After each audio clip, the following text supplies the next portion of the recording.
please. We'll now proceed with oral questions put by members to ministers. The Honourable Leader of the Official Opposition. Thank you, Mr. Speaker. My question is to the Premier.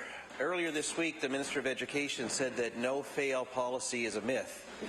Well, it's not a myth at the Annapolis Valley Regional School Board, Mr. Speaker. Their policy manual says, and I quote, "The AVRSB and the Department of Education believe that most students in grades P to 6 and most middle-level junior high students, grades 6 to 9, benefit from being in class with their peers in age-appropriate settings. Retention, therefore, is a rare exception."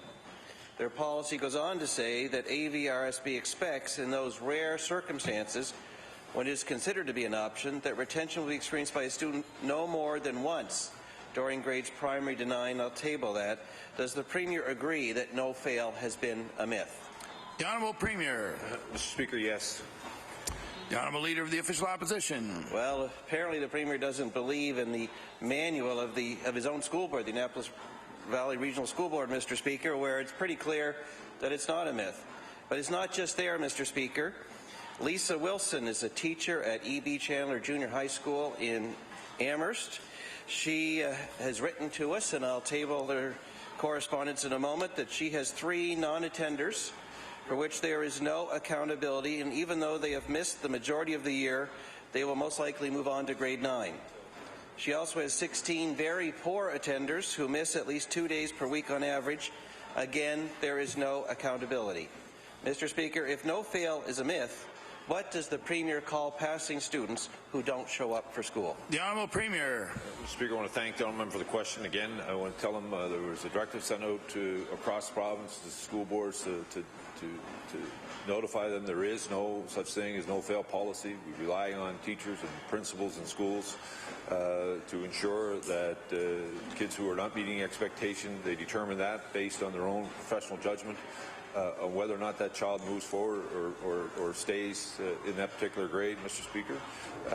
And as the honourable member would know, there's been ongoing discussions with around an attendance policy. There's a document ready to go out. As you would have heard in the question period a few hours ago, that it's to go out to be reviewed by teachers. The work to rule, they were not allowed to have that conversation. We're looking forward to having them have a view of that so that we can implement that policy. The Honourable Leader of the Official Opposition. Thank you, Mr. Speaker. I don't know how much evidence the Premier or the Minister need that, in fact, it's not a myth, that this is going on in our schools as right up until the present time, Mr. Speaker. So I would like to just share with the Premier a little more of Lisa Wilson's note. She says that the Minister of Education has repeatedly said a no-fail policy does not exist. It may not be on the books, but I can assure you it is a working policy. In my school, which contains grades 7 and 8, it is a rare occurrence to see a student fail. Students know this, and those who are unmotivated will simply take up a seat, and when they attend, knowing they will get a free pass. When, Mr. Speaker, I ask the Premier, will teachers like Lisa Wilson be allowed to stop the free passes? The Honourable Premier. Mr. Speaker, she could, prior to a few days ago, she can today, Mr. Speaker, she will be able to in the future. We will rely on her expertise, Mr. Speaker, to identify whether or not her students are meeting the grade expectations. She's going to hold them back, as well as that with her principal in that school community. The Honourable Leader in the House for the New Democratic Party. Thank you, Mr. Speaker. My question is also to the Premier. Mr. Speaker, yesterday while the bells were ringing here in Province House, the Premier was at the World Trade and Convention Centre showing off an ad about optimism. I'm not sure that teachers share the optimism. Last year, the State of the Province address, the Premier had to apologize for a seniors' pharmacare fiasco. And this year, he should have to be saying sorry to the teachers. Mr. Speaker, I guess he forgot yesterday, so I'll give him a chance today.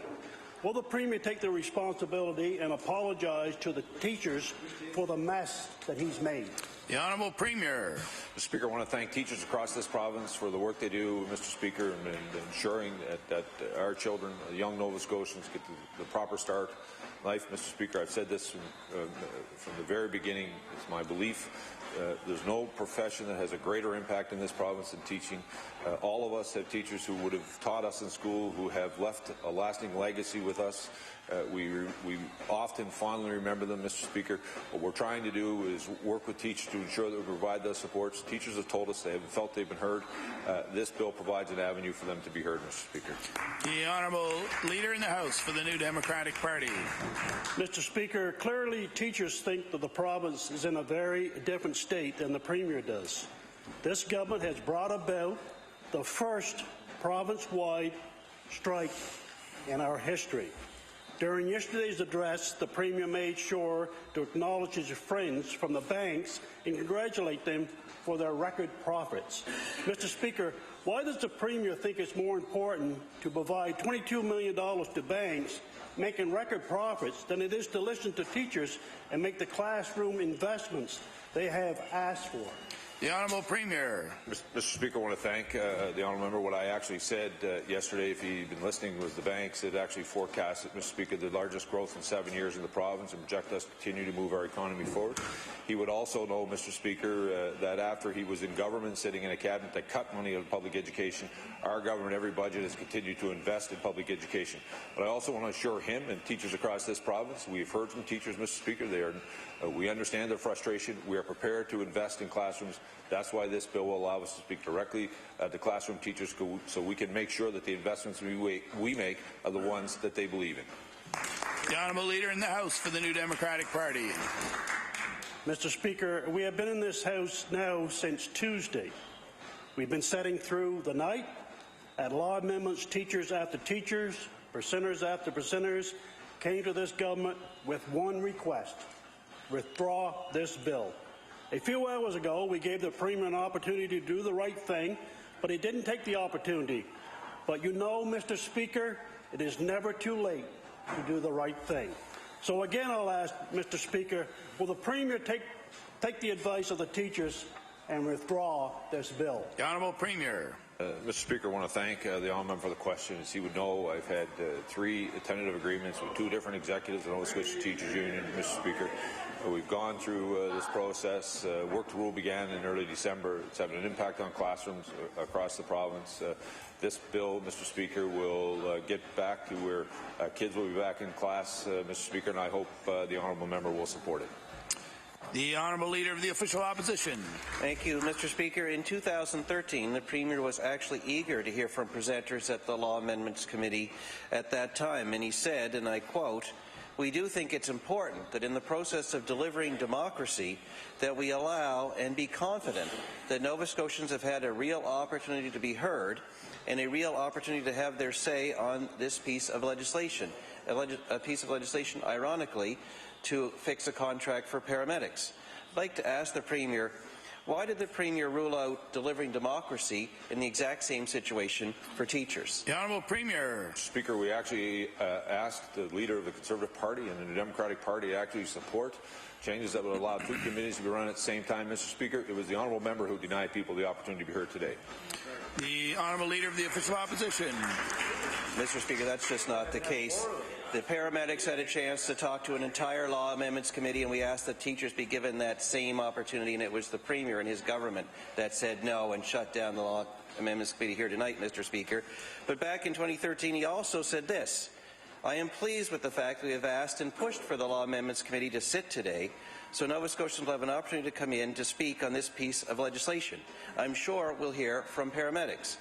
Mr. Speaker, why did the Premier think it was so important to hear from paramedics in 2013, but not from teachers in 2017? The Honourable Premier. Mr. Speaker, I want to thank the Honourable Member for the questions. He would know Law Amendments Committee sat last night. We heard from presenters last night. He would also know that it was sat today. We heard from presenters today. We gave the Honourable Member an opportunity to stand in this House and support an opportunity that would have run 2 parallel committees to hear from more presenters. He chose not to support that, Mr. Speaker. The Honourable Member for Truro, Bible Hill, Millbrook, Salmon River. Thank you, Mr. Speaker. My question is to the Premier. He keeps telling us that he's listening to teachers, that he wants to hear directly from teachers. Well, over the past 2 days, I feel honored and privileged to have had the opportunity to actually listen to the many teachers who've braved the snow, the cold, the wind, to come here to the People's House and share their personal stories. I saw anger, I saw tears, I saw frustration, and I saw betrayal. But most of all, I saw human beings, professionals who are deeply committed to the well-being of their students. So my question for the Premier is this: could he please explain why neither he nor his Education Minister bothered to come to law amendments themselves to hear directly from the teachers of this province? The Honourable Premier. Speaker, I want to thank the honourable member for the question. As you know, there were members from the government who were there, many members of the Executive Council who were there. Mr. Speaker, we continue to get reports back from what's happening, as she would know. Mr. Speaker, there are many things going on in this province. I have the responsibility not only to be in this House, but I have a responsibility to run the government of the province of Nova Scotia. Mr. Speaker, that's what we're going to continue to do. The Honourable Member for Truro, Bible Hill, Millbrook, Salmon River. Thank you, Mr. Speaker. My mother would say she is the cat's mother. The Premier has a habit of blaming others for his mistakes. During the film tax credit fiasco, he blamed Nova Scotia's filmmakers and told everyone that the tax credit was too rich for Nova Scotia. And then he turned around and handed millions of dollars to the richest banks. But now, during this education fiasco, he's blaming the union, he's blaming the teachers, and he's blaming the NDP, neglecting to say that we gave the teachers a 7.25% raise while respecting their collective bargaining rights. But my constituents want to know if the Premier can admit that teachers volunteer much of their time outside their contract, and why he's not willing to agree to arbitration instead and just scrap Bill 75. The Honourable Premier. Mr. Speaker, I want to thank the honourable member for her question. Of course, teachers do a tremendous amount of work beyond their working day, Mr. Speaker. As I said earlier, all of us have had would remember experiences that we've had, whether it's through extra help we would have received as students, whether it was coaching activities that take place, whether that's in a sporting team, whether it's a band program. Mr. Speaker, probably the two largest student events in my community are the band programs in the three high schools that I represent. Mr. Speaker, all of that is work that is happening afterwards. Mr. Speaker, of course I would support that. What we have here is trying to strike a balance, Mr. Speaker. We wanted to make sure we have the capacity to make those investments in classrooms. I've heard from teachers who were not happy with the fact that we put $65 million back in that her government cut out, that we missed the mark. There's obviously more work to do. I'm looking forward to hearing from those teachers making a commitment to do that investment with them. The Honourable House Leader for the Official Opposition. Thank you very much, Mr. Speaker. It's unbelievable for the first time in the province's history that teachers are now on strike. Back in 2001, the Minister of Energy had a philosophy about strikes and the tactics governments use to end them. He said, and I'll put that answer in there. He said, when referring to a former Liberal government that was dealing with a strike, he said, and I quote, we would have brought in a bill that could have ordered them back to work, but we didn't do that. We respected the process. So my question to the Minister of Energy is, does he long for the days of the McClellan government when Liberals respected the collective bargaining process? The Honourable Minister of Energy. Speaker, it's interesting. It gives me an opportunity to remind again that the efforts that our government undertook during this process to have more Nova Scotians be able to make presentations at law amendments. We recommended that we have a subcommittee that would have allowed, for the first time ever, more Nova Scotians to be able to make presentations, which the opposition at first agreed to and then turned around and disagreed with. One of the other things we did, Mr. Speaker, is that for the first time ever there was a live feed which allowed Nova Scotians from one end of our province to the next to be able to make and see the presentations that were taking place. Mr. Speaker, I think there is no question that we have done a number of things to allow Nova Scotians to be able to make comments on Bill number 75, and we're still certainly open to hearing presentations from our constituents and from all Nova Scotians. The Honourable House Leader for the Official Opposition. Thank you very much, Mr. Speaker. And the live feed brought to us by CBC, of course, was first shut down by the chair and then after a motion from the member for Kings North allowed it with unanimous consent, so I thank the members of the committee for that, to allow that to happen. But my question, Mr. Speaker, is back in 2001, the Minister of Energy didn't approve of legislation to put striking workers back to work. In the debate I just tabled, he called it the easy way out. Why is this government taking the easy way out when it comes to teachers, instead of going back to the table and hammering out a deal like they did in the good old days? The Honourable Minister of Energy. Well, Mr. Speaker, I believe he may have been an executive assistant back in the day to the Minister of Finance during Bill 68. When the Conservative government took on nurses in this province. It was around summertime. We were sitting 24 hours a day in probably 30-plus degree weather as the Conservative government of the day was looking to ram through legislation. So I stand corrected. If he was an executive assistant at the time, it probably wasn't too long afterwards that he did become one, and I don't recall at any point hearing from that member ever since saying that that was the wrong approach being taken by the government of the day, which he remains a member of that specific party. They certainly didn't seem to have, if we're reflecting on history, there certainly didn't seem to be any issues with Bill 68 and how the Tories treated nurses back then. The Honourable Member for Northside Westmount. Mr. Speaker, here we are on the eve or in the middle of the very first teacher strike in the province. Back in 2001, the Minister of Energy knew where to point the finger to blame when it came to a possible strike. He said, I have to tell you again, regardless of what the Minister of Finance or the Minister of Health or any other minister tell you, if the healthcare workers walk out at 6 a.m. tomorrow, if you want to see who's to blame, government MLAs can collectively look in the mirror.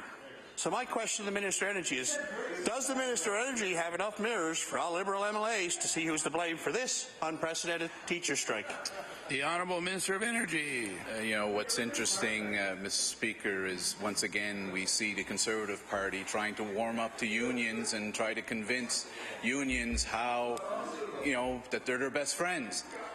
Yet when the Leader of the Opposition was asked on at least 2 interviews with ATV, would you offer a different wage package than what the government has offered?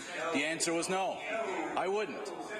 So while he goes out and tells teachers, I'm your friend and I'm here to help you and I understand everything you want, oh, but by the way, the wage package as it is, I wouldn't offer you any more. Mr. Speaker, it's important that we all stand here and be able to say what our positions is. We clearly know that the Leader of the Conservative Party has zero intentions of offering any more than what has been offered on the table as a financial package for teachers in Nova Scotia. The Honourable Member for Northside Westmount. Mr. Speaker, back in 2001, the Minister of Energy asked some questions that are relevant today. He said, we're on the eve of a strike. Where's the government? Are they at the table? Are they sitting 24 hours a day like we are here? Where are the negotiators for the government? Today, with this strike, I am asking the Premier what the Minister of Energy demanded to know 16 years ago. Where's the government? Are they at the table? Are they sitting 24 hours a day like we are? And where are the negotiators for the government? The Honourable Premier. Just to be, I think he asked me, Mr. Speaker, again, I want to remind the honourable member that we had 3 tentative agreements with 2 different executives of the Nova Scotia Teachers Union that were negotiated at the bargaining table, Mr. Speaker. We were at the bargaining table when work the rule began. We've heard the impact it's having. Mr. Speaker, hearing from parents, students, teachers as well, the impact this is having. When the most recent tentative agreement was voted down, the union made it clear, the union leadership made it clear that they were going back to continue to do work the rule, Mr. Speaker. This is about getting kids back in class, Mr. Speaker, and I hope the honourable member will support this piece of legislation. The Honourable Member for Truro, Bible Hill, Millbrook, Salmon River. Thank you, Mr. Speaker. Again, the Premier continues to spin the numbers as if he's playing from the same Trumpian playbook. He continues to regurgitate the old campaign propaganda that the NDP cut $65 million from education when In fact, it was 13 million plus cost pressures that are imagined. We raised teachers' wages by 7.25%, but he wants us to believe that he's bringing in this offensive piece of legislation because he's actually concerned about students, just like they locked out students to keep them safe. So my question for the Premier is, could he please table the evidence to support his claim that students have not been receiving adequate attention in the classroom during work to rule, because this is the reason that he's giving for doing this draconian piece of legislation? The Honourable Premier. Mr. Speaker, I want to thank the Honourable Member for the question. She would know, Mr. Speaker, that, and I know, Mr. Speaker, she would have heard from teachers as well. She would have heard from students across this province. There's no question this has been a divisive issue in schools and in communities. This has been a challenging time for teachers, for parents, for students. Mr. Speaker, it was our sincere hope that we would have got an agreement at the bargaining table. We had 3 tentative agreements at 2 different leaderships of the executive union, Mr. Speaker. Our goal is hope, but Mr. Speaker, kids need to be back in class, Mr. Speaker. The honourable member referenced the fact that she gave a 7.5% pay raise when the time she was in government, Mr. Speaker, but she's ignoring the fact, she's not telling Nova Scotians that she was also part of a government that cut $65 million out of classrooms at the same time. The Honourable Member for Truro, Bible Hill, Millbrook, Salmon River. Thank you, Mr. Speaker. You know, Mr. Speaker, in law amendments today, a passionate Cape Breton teacher told us that in recent years he's felt like he's working on an assembly line and that the government has kept adding nuts and bolts, that the conveyor belt just keeps moving faster. And the teacher said that work to rule actually slows down the speed of the conveyor belt and has allowed him to pay attention to what really matters, his students. We heard that story over and over and over. So, Mr. Speaker, would the Premier please explain to this House why he thinks that he knows better than teachers who are in our classrooms every single day? The Honourable Premier. I want to thank the Honourable Member for the question. Mr. Speaker, there's no question there are challenges in classrooms across our province. We make and have continued to make investments. We thought, Mr. Speaker, I've said this before, we thought that we were hitting the mark with the investments we were making. They were what we were asked by the union to make. Obviously, that has not met with the satisfaction of teachers, Mr. Speaker. The Honourable Member can stand in this House each and every time and talk about this fact, but the fact of the matter is her government cut $65 million out of public education. That is challenging enough, Mr. Speaker. There's no question. We want to continue to make investments in classrooms across this province. We've heard from teachers, Mr. Speaker. We're going to continue to listen to teachers. This bill provides an avenue for teachers to have their voices heard, Mr. Speaker, and we're going to continue to make those investments. And it's my hope, Mr. Speaker, that the investments we make in cooperation with teachers will hit the mark and make a difference in their lives and in the learning environment for students. The Honourable Member for Dartmouth East. Thank you, Mr. Speaker. I certainly hope the Minister of Education yesterday saw some of the feed from law amendments and has a better understanding that the primary reason that teachers rejected 3 offers, as we've heard repeatedly now, is really about classroom conditions. Now, one of those issues that's been raised a number of times is the no-fail policy, which the Minister said yesterday doesn't exist and the Premier just said doesn't exist, and yet it appears repeatedly on the Minister's own website, as it turns out. The Freeman panel report on her website says a no-fail policy began in the 1990s and that, quote, today with few exceptions, Nova Scotia students are promoted with their peers. And in fact, in order to achieve this, there is a credit rescue and a credit recovery program to ensure that students pass even if they don't pass in assignments, are late with their work, and so on. Does the member have a question? Sorry, Mr. Speaker. Does a no-fail policy exist in Nova Scotia, as the panel said, or does it not exist, as the Minister claims? The Honourable Minister of Education. Thank you, Mr. Speaker. You know, we want to make sure that every student does their very best. We provide supports and services to make sure that they do. We never want a student to have to repeat, but there are times when they do. And so when that time comes, we value the professional judgment of the teacher who works with the parent and the principal. But those are the 3 people who will determine whether a student needs more time at their grade level before they move on. And we do everything we can, and teachers do everything they can to make sure that the services and supports are there for that student so they can achieve their very best. Sometimes That doesn't happen, and students are asked to repeat a grade. The honourable member for Dartmouth East. Mr. Speaker, in addition to that document on her website, there is also the 2010 report of the Minister's Working Committee on Absenteeism and Classroom Climate. And that report covers a lot of things, including a no-fail policy. And in fact, they recommend getting rid of the no-fail policy. And the response from the minister of the day was to not get rid of it, but instead to do a 2-year trial getting rid of it, which expired in 2013, just before this member became minister. So, Mr. Speaker, how is that not a no-fail policy when 2 documents on her own website say, in fact, that there is a no-fail policy and that there was a trial period with a fail policy which expired just before she became minister? The Honourable Minister of Education. Thank you, Mr. Speaker. And as I've said, every teacher works very hard to make sure that every student reaches their full potential. And when they do, they progress to the next level.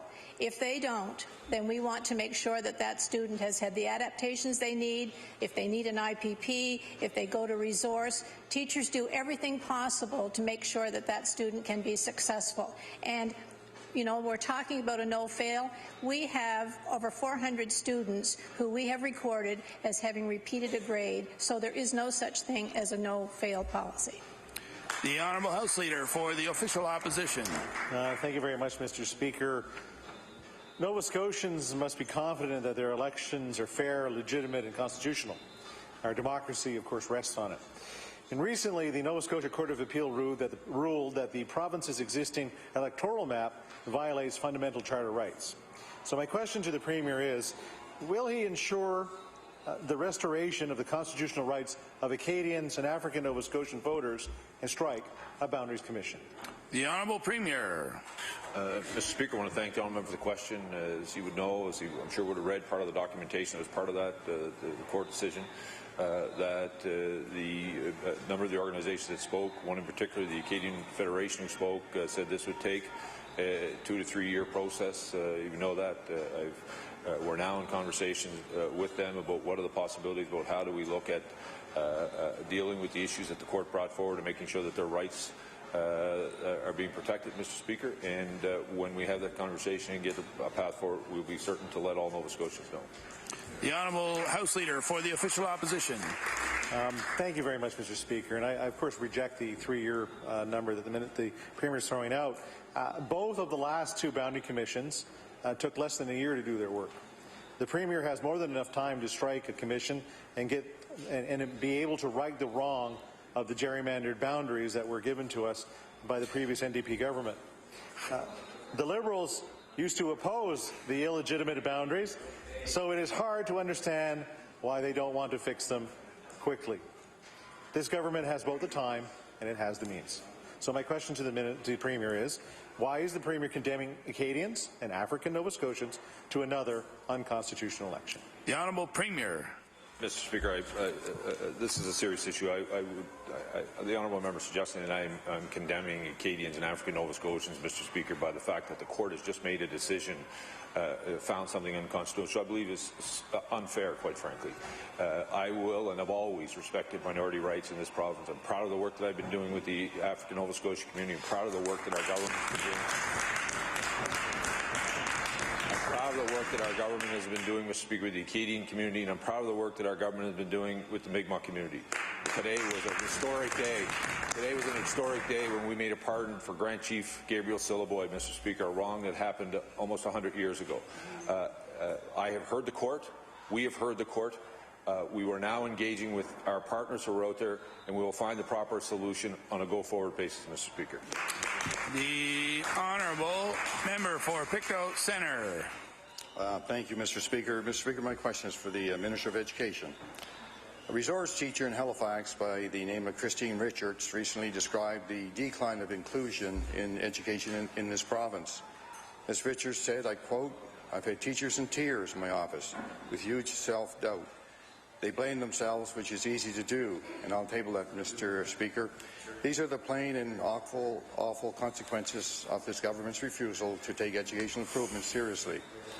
My question to the Minister, why, after hearing stories like Ms. Richards, Is the minister proposing more talk instead of producing meaningful classroom improvements? The Honourable Minister of Education. Thank you, Mr. Speaker. I think if the member looked at the piece of legislation, he would see very clearly, and teachers would see very clearly, their fingerprints on that legislation. There's very clearly a mechanism for two things to happen that teachers have asked us for. An opportunity for them to be part of the decision-making. In fact, they will now be part of the decisions as to how the $20 million for the 2 years will be spent, 10 each of those 2 years. That's there. That's never happened before. The second thing, Mr. Speaker, is that the issues that teachers have identified are clearly identified. They're written out in the legislation. That's exactly why we want to respond, and it's how we're responding to what teachers are asking us to do. The Honourable Member for Pictou Centre. Thank you, Mr. Speaker. Mr. Speaker, there's quite a few classroom teachers across the province who would love to have their fingerprints on anything going forward, but they may not get that chance. Mr. Speaker, once again, this government insists on busy work designed to look like action rather than taking the urgent action this education system needs. A question to the Minister. Will the Minister of Education agree today that this legislation is meant to procrastinate rather than empower this province's hard-working teachers? The Honourable Minister of Education.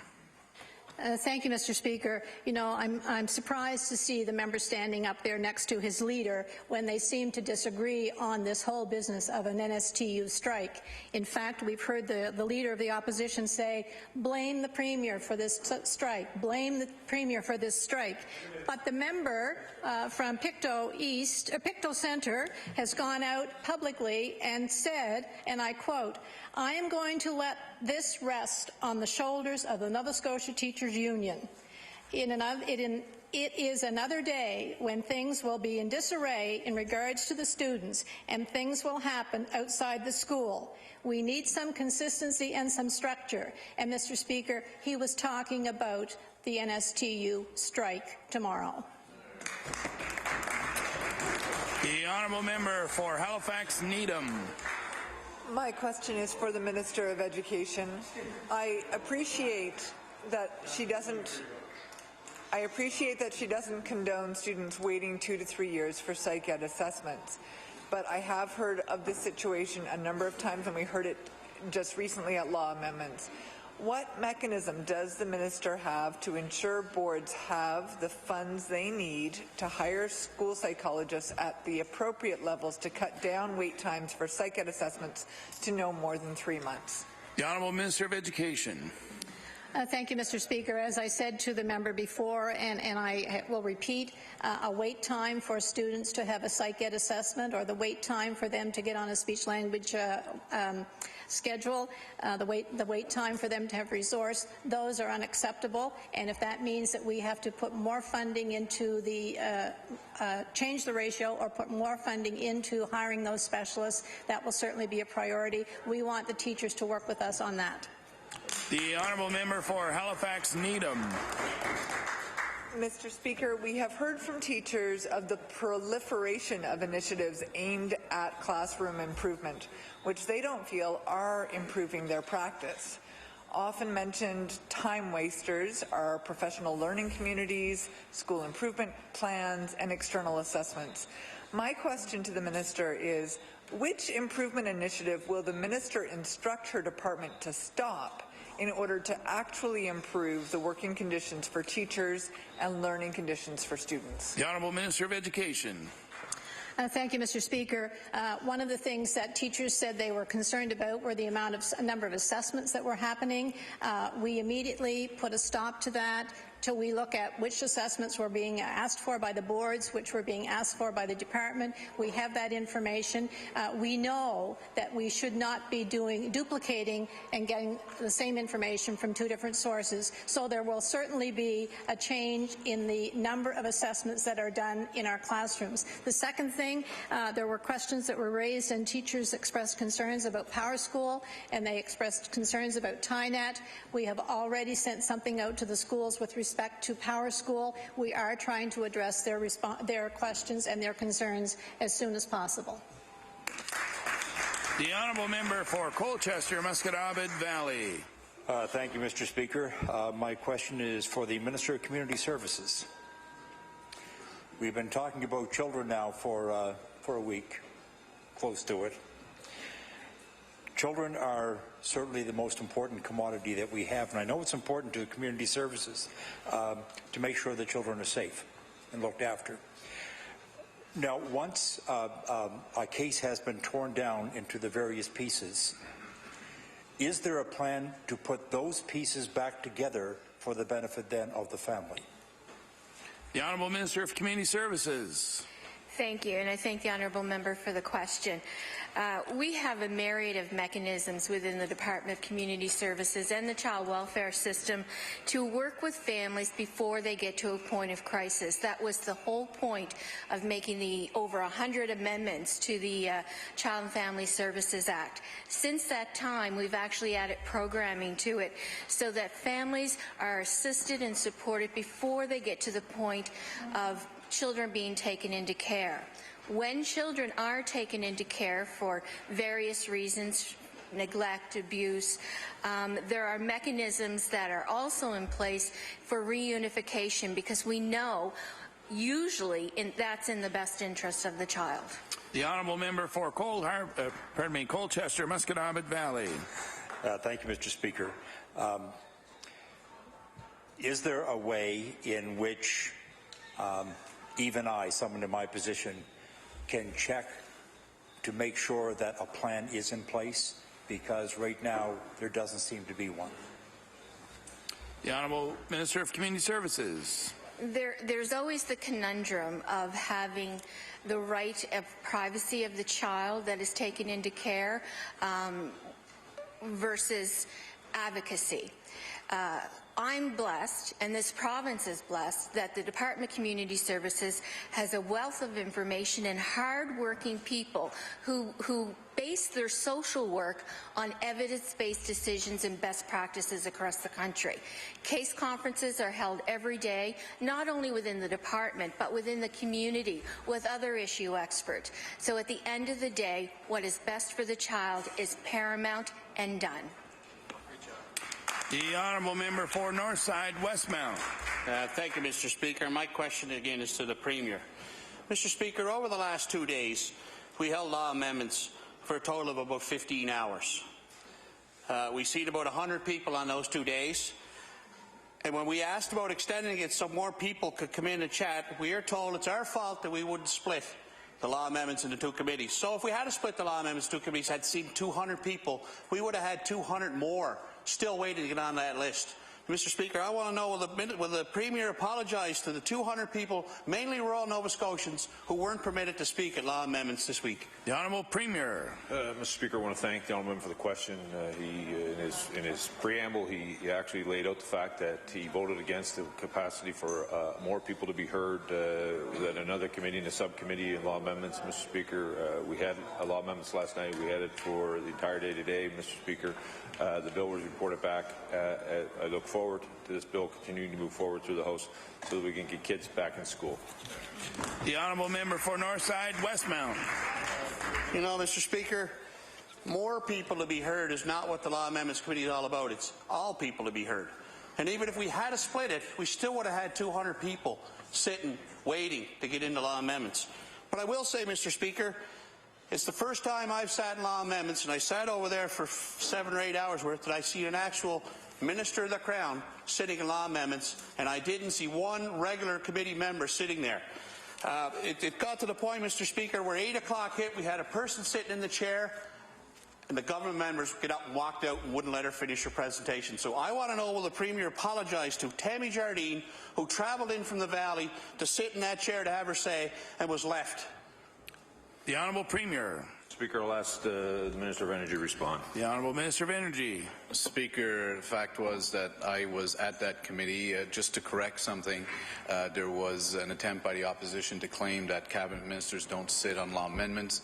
They may have forgotten that Leonard Pereira, who was a Minister of Communities, Culture and Heritage, was a permanent member on law amendments under the previous NDP government. So there is a history of having representation by cabinet ministers there.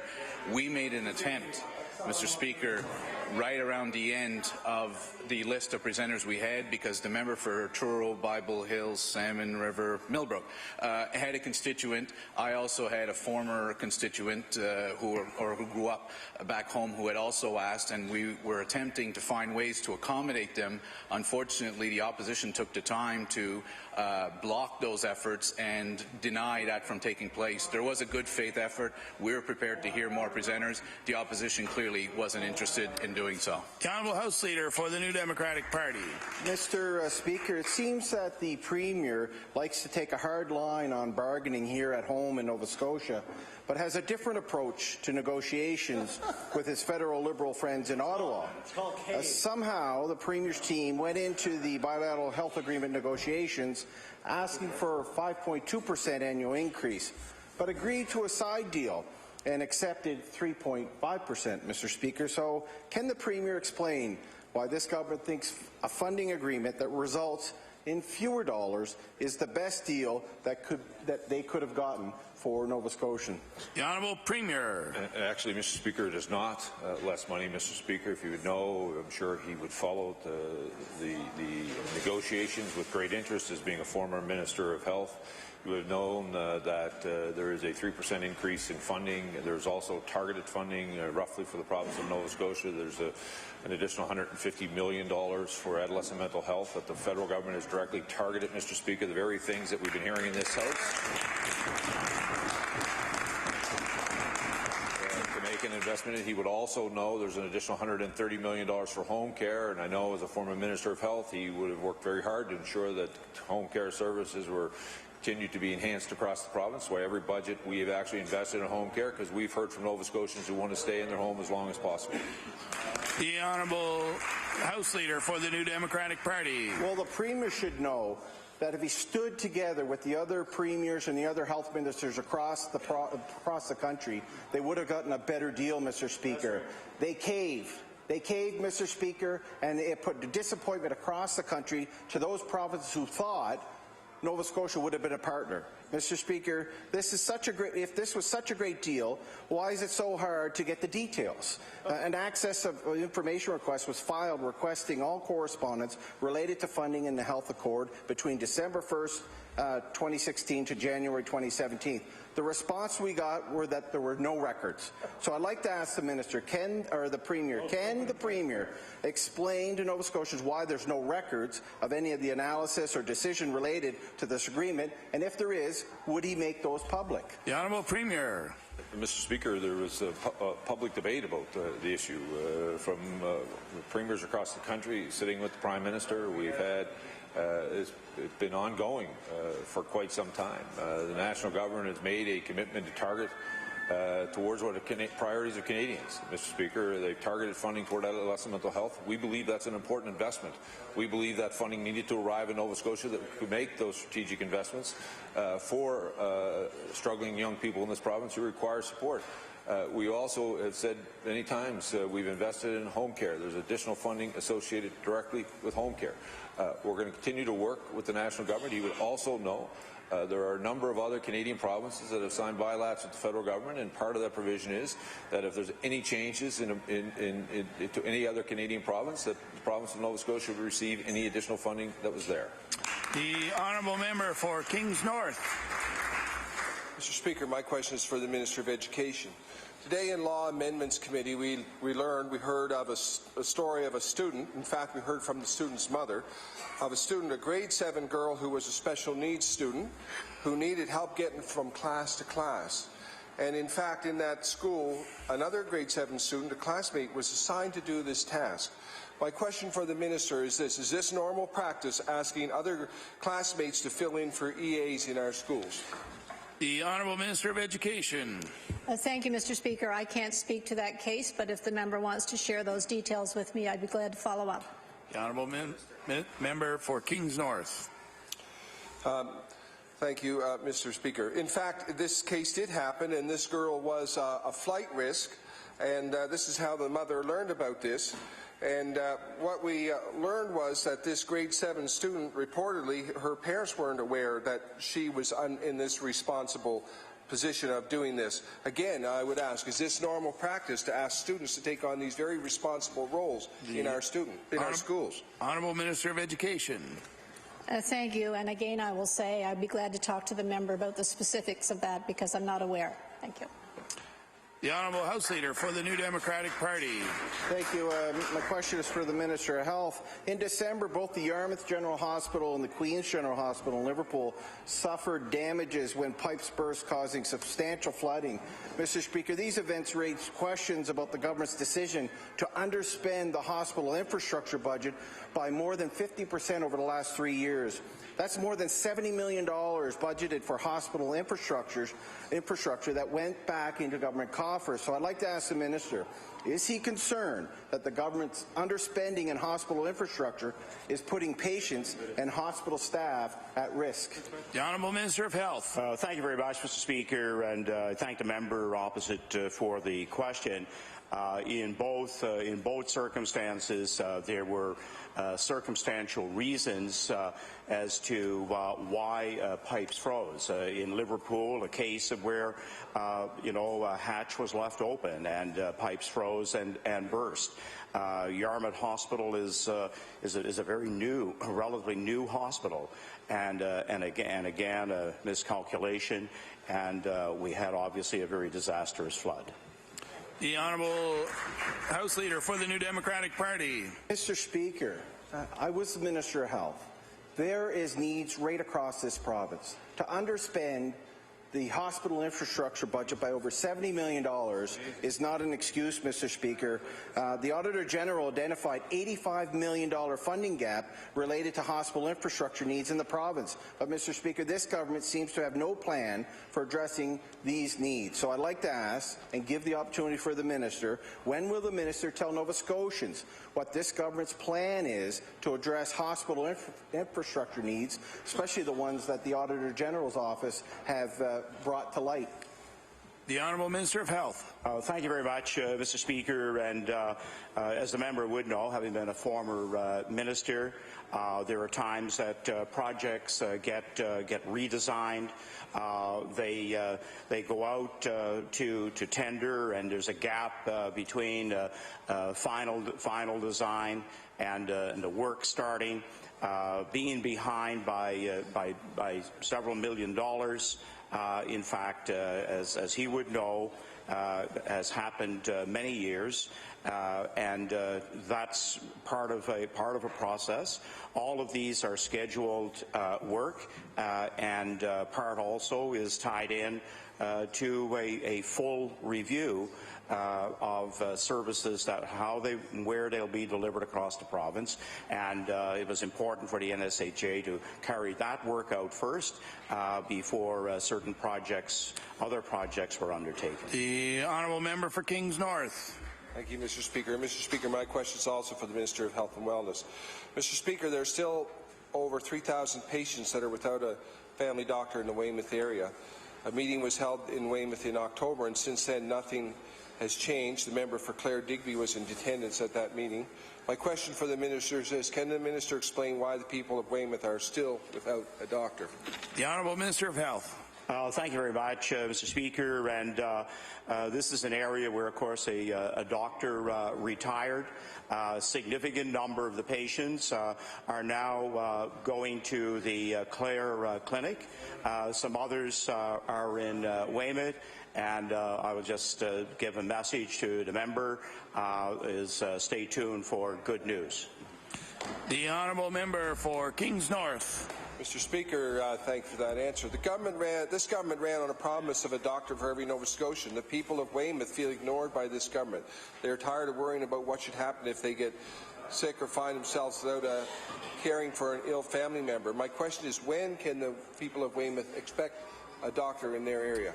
The Honourable Minister of Health. Thank you very much, Mr. Speaker. And what I can tell the member opposite, we won't have announcements until final contracts are signed. But this is a year when I certainly am pretty excited about the fact that recruitment has gone especially well, and Weymouth certainly can look forward to certainly having doctors. We have nurse practitioners that are working in the clinic there now, and I think we'll be very shortly, you will hear good news. The honourable member for Halifax Needham. Mr. Speaker, to the Minister of Education, she has often pointed to the introduction of coding as one of the successes of this government, but it has been done, as we heard from a teacher today at Law Amendments, without sufficient professional development, and that teacher said that she struggles discussing it with parents. Can the minister explain why her department added coding to the curriculum without providing adequate support to teachers? The Honourable Minister of Education. Thank you. Thank you, Mr. Speaker, and thank you for the question. I think everyone here would recognize that the importance of coding and the skill that students need the understanding and skill that students need in order to become productive when they go on through high school and out into the work world. It does depend on coding. It does depend on them having a knowledge base, and what we wanted to do was to make sure we did an introduction. Order, please. Time allotted for oral questions put by members to ministers has expired. We'll now move on to government business. The Honourable Government House Leader. Thank you, Mr. Speaker. I move that you do now leave the chair and that the House resolve itself into a committee of the whole House on bills. The House will now recess for a few minutes while it resolves itself into the committee of the whole House on bills.